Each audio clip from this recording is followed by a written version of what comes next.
Hey, what's going on, everybody? It's Matt, Anchors Away Junk Removal and Hauling. We haul it all but the mother-in-law. Just thinking about that. We're so close to the holidays, and I don't know, maybe I'm messed up for thinking it this way, but it's almost mother-in-law season. Got to get that house decluttered before the mother-in-law gets there. I'm just kidding. But hope everybody's having a great day today. You know, here in Virginia Beach, it's raining.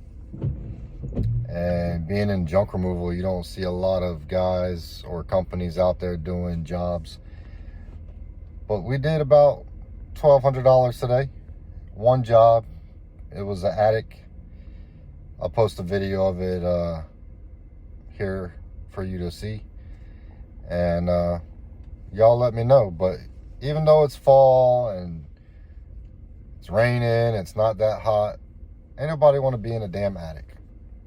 So you got to charge a little bit more to clean out an attic, especially when in my truck it's a load and a half. So I price my truck where I have a full load price. I price it at a half load. You know, I have single item pickup price. But all I did for this area when I was looking at pricing, and everybody estimates a little bit different, and I have fucked up many estimates, but there's no college or university that you can go to teach you about estimating jobs, doing the job, what is it worth. You just got to get out there, make mistakes, learn from them. Don't make the same mistake again. But I finally, I think I got it figured out now. And honestly, you're going to give a customer a price. And if they don't like your price, you cannot be offended. You just got to realize that all the people that are out there and all these quotes that you're giving, some people are just not your customer, You don't want to be the cheap guy. You don't want to be the most expensive. But if you do a proper price analysis. So when I first got into this junk removal business, I did a price analysis of all the franchise in the local area, find out what they charge. And then I talked to a kid that was driving for a franchise company, 1-800. And that guy just gave up their price list. I got the price list from 1-800, and I decided, well, I can't be 1-800. I can't be a franchise. I'm still a one truck operation. Now I got a trailer, but I can't drive both. I'm not trying to compete with the franchises. Their marketing budget, their employees, they have a lot more than the small guys like I am. So I take their top price, full load, same size dump truck, and I just dropped it $25, And if I'm in an area and I feel like I want to drop it a little bit more to get the job, but I don't want to screw myself, I will use their price as a way to say, look, my price is normally this, but I give you a discount for this, and it brings it down to whatever. And then I also look at the material that I'm picking up. If it's construction material, wood, drywall, concrete, I don't waver on the price. Matter of fact, I upcharge for construction debris because that stuff's going to cost you wear and tear on your vehicle. It's going to cost you at the dump. And here in Virginia Beach, our dump prices, I have two main dumps that I go to. One is $70 a ton, and the other one, which is more convenient, is $68 a ton. But I realized, like, their scales, everybody's scales are different. So you could weigh one thing at one place and weigh it totally different at another place. But price of doing business. And then I also have somebody that helps me. He's a part-time employee, but you got to factor in your labor. You know, in the beginning, I didn't know how to price anything. And I'm looking and searching on YouTube, and I'm trying to do price analysis. And, you know, a lot of people in junk removal are very tight with their pricing. And I can't lie, I'm the same way. I try to keep my pricing tight, but everybody knows what the franchises charge. And we try to be right at that or below. But you gotta, you know, be realistic, look yourself in the mirror and realize you're not an 8-truck operation yet. You don't have 10, 15, 20 employees yet. So you have to price and quote accordingly.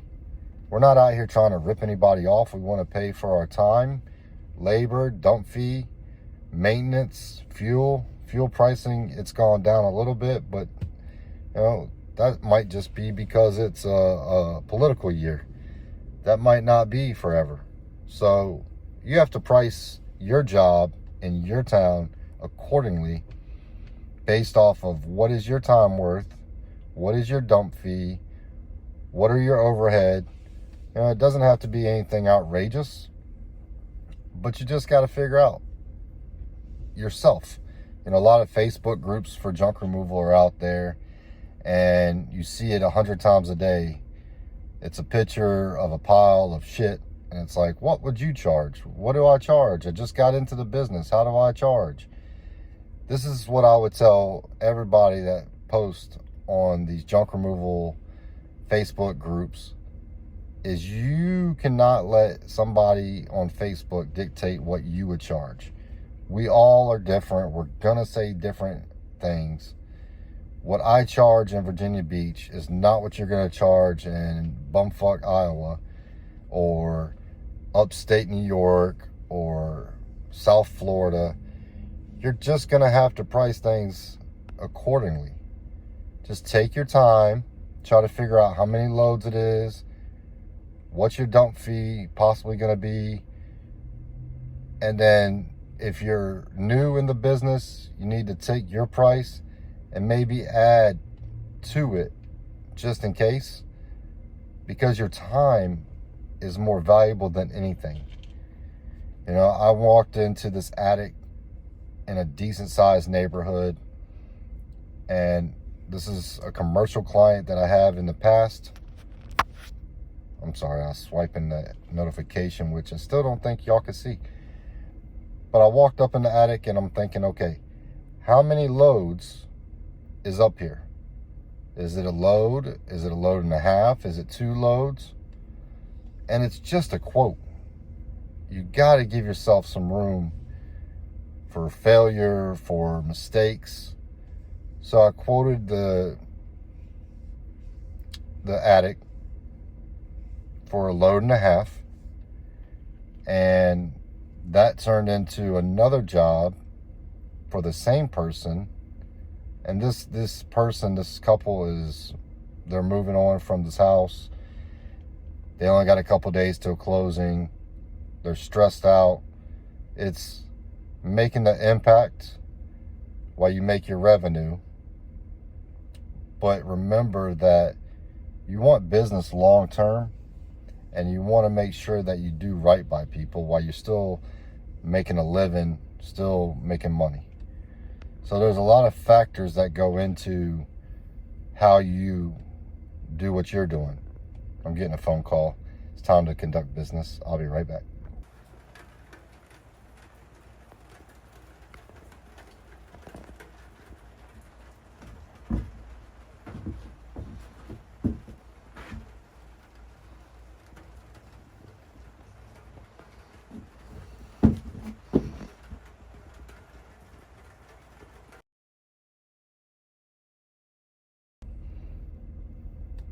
I love it. I love getting phone calls. I like answering questions. I like doing the estimates. You know, as a business owner, a small business owner,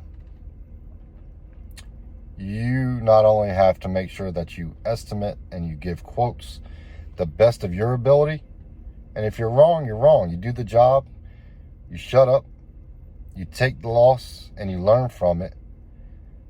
But small business owners, we cannot afford to be out here delegating work in the beginning. You have to get your hands dirty. You have to be on jobs. You got to be out there conducting business side by side with whoever's helping you out, unless you're a one-man show. And if you're a one-man show, hey, that's awesome. I try to do it as much as I can solo. That way you're putting more dollars in the bank. But you cannot afford to be out here delegating and thinking that you're going to run this business that you're building and nobody knows who you are. It takes a couple years for you to get yourself out there. So I'm out on the truck every day. I'm out on every single job, every single day. And I'm out here trying to conduct business and do jobs. So that way when I do grow and I get bigger, I can accurately train the person that's going to take the truck and that's going to drive. And how do you approach the customer? And how do you do these jobs? And we all can skin a cat so many different ways. Oh man, I just thought about it. They're probably skinning cats in real life in Chicago. Man, maybe that's not as funny as I thought it was. But anyway, there's a lot that goes into your business.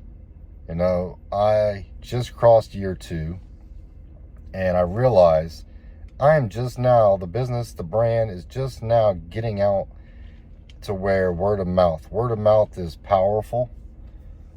It's something that I was hoping for, but you still have to work like it's your first month in business. You still have to get out there and market. You know, for example, today, knocked out 2 jobs in the pouring down rain.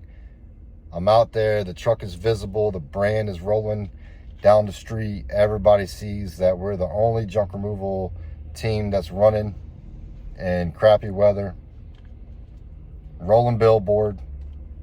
But you have to put in the work for years, your first couple years, before you could get to the point where you can say, okay, now I can sit back and be the manager. I can run my... No, sometimes being an entrepreneur, I'd say 99% it sucks.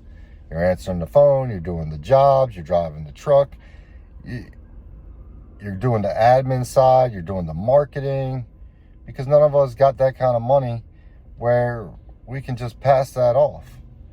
I'm on Facebook. Anything you see social media wise, I do it every single day. I get up in the morning and I post. I check Google my business. I check the schedule. I get the truck ready. I get out there. We do the jobs. I answer the phones. And then at the end of the day, you make sure your truck is ready for the next day. You make sure you have all the tools and equipment that you need to set yourself up and be well prepared. You got to go out there and do the job and be ready for anything that comes up, because you're going to get calls throughout the day. It's all about showing up, quoting the job, win the job, do the job. So that's just my little spiel on entrepreneur and junk removal business, small business owner. It's going to suck. There's good and there's bad, but you're going to be tired. You're going to be frustrated. But at the end of the day, you're not working for nobody but yourself. And you're doing something that you've wanted to do. You're not working the 9 to 5. You're out there making your own money.